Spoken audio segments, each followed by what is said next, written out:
Tahukah kamu, saat ini sistem keuangan syariah tidak hanya berkembang di negara-negara Islam, tapi juga lebih dari 80 negara di dunia, termasuk Inggris, Australia, Jerman, bahkan Jepang.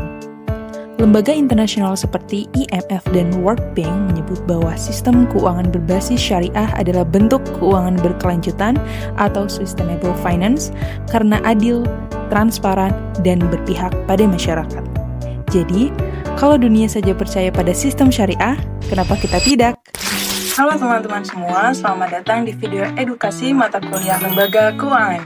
Bersama saya, Agisha Okta Salsabila dengan NPM 11122210004, Prodi S1 Akuntansi Universitas Sangga Yogyakarta Bandung. Di video kali ini, kita akan mengenal lebih dalam tentang bank syariah, mulai dari sejarah, prinsip, produk, hingga perbedaannya dengan bank konvensional. Yuk, kita mulai! Dalam sejarahnya, perbankan syariah pertama kali muncul di dunia pada tahun 1963 di Mesir, yaitu dengan berdirinya Mid-Camera Bank, atau bank pertama yang beroperasi tanpa bunga. Konsep ini terus berkembang ke negara lain seperti Arab Saudi, Malaysia, dan Pakistan. Di Indonesia sendiri, bank syariah mulai dikenal pada awal tahun 1990-an dengan berdirinya Bank Muamalat Indonesia sebagai bank syariah pertama pada tahun 1992.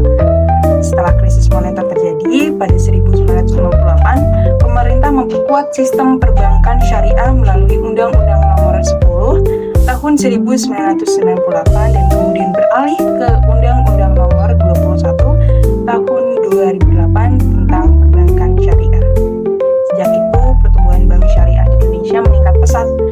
Kini kita punya Bank Syariah Indonesia atau BSI sebagai hasil merger dari BNI Syariah, BRI Syariah, dan Bank Syariah Mandiri.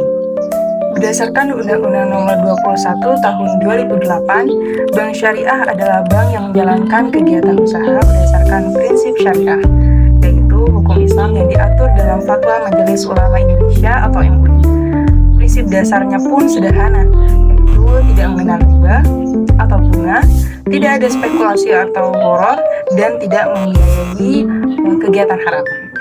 Semua transaksi didasarkan pada nilai keadilan, kejujuran, dan kerjasama yang saling menguntungkan. Selanjutnya, tujuan utama bank syariah bukan hanya mencari keuntungan, tapi juga menciptakan keadilan ekonomi dan kesejahteraan umat. Nah, tugas bank syariah ini antara lain yang pertama, menghimpun dana dari masyarakat melalui akad syariah.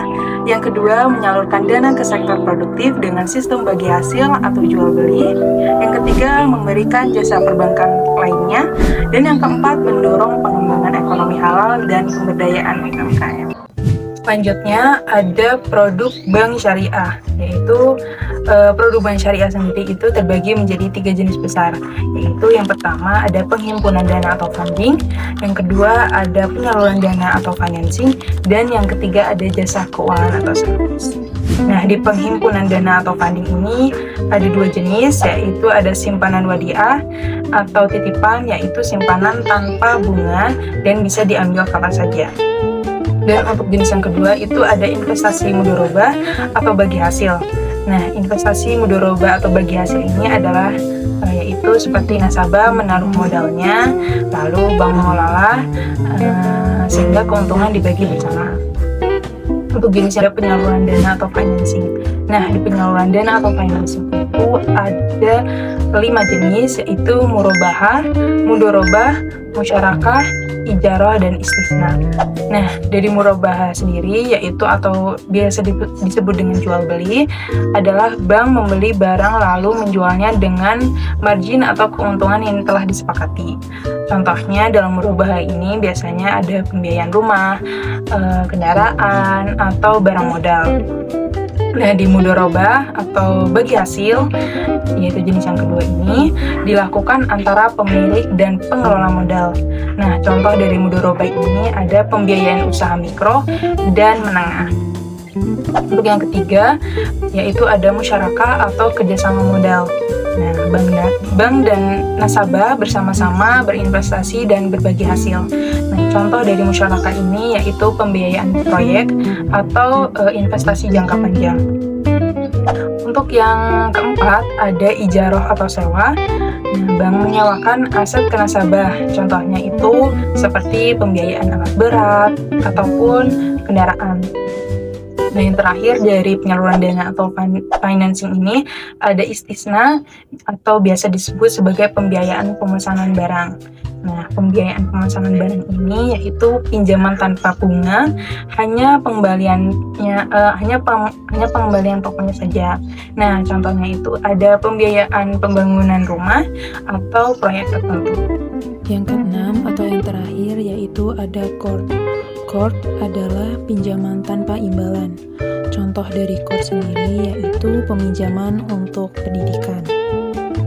Nah, selanjutnya di 3 produk jenis dari bank syariah ini ada yang terakhir yaitu jasa keuangan atau service.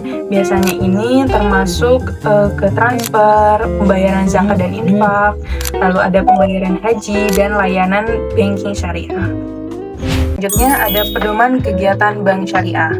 Semua kegiatan bank syariah mengacu pada pedoman syariah Islam, yaitu yang pertama ada Al-Quran dan Hadis sebagai dasar utama, yang kedua ada Fatwa DSN MUI yang mengatur akad dan produknya, dan yang ketiga ada Peraturan Bank Indonesia dan OJK untuk aspek teknis dan pengawasannya. Setiap bank syariah juga memiliki Dewan Pengawas Syariah atau biasa disebut dengan DPS, yang memastikan seluruh kegiatan sesuai dengan prinsip Islam. Yang selanjutnya adalah perbedaan bank syariah dan bank konvensional. Walaupun sama-sama mengelola dana, bank syariah dan bank konvensional punya perbedaan mendasar. Bank syariah berlandaskan syariat Islam, menggunakan sistem bagi hasil, dan hanya membiayai usaha halal. Pengawasannya melibatkan OJK dan Dewan Pengawas Syariah, dengan tujuan tidak hanya profit, tetapi juga keberkahan dan keadilan sosial. Sementara itu, bank konvensional beroperasi berdasarkan hukum umum, menggunakan sistem bunga, serta membiayai berbagai jenis usaha tanpa batasan tertentu. Fokus utamanya adalah keuntungan yang maksimal.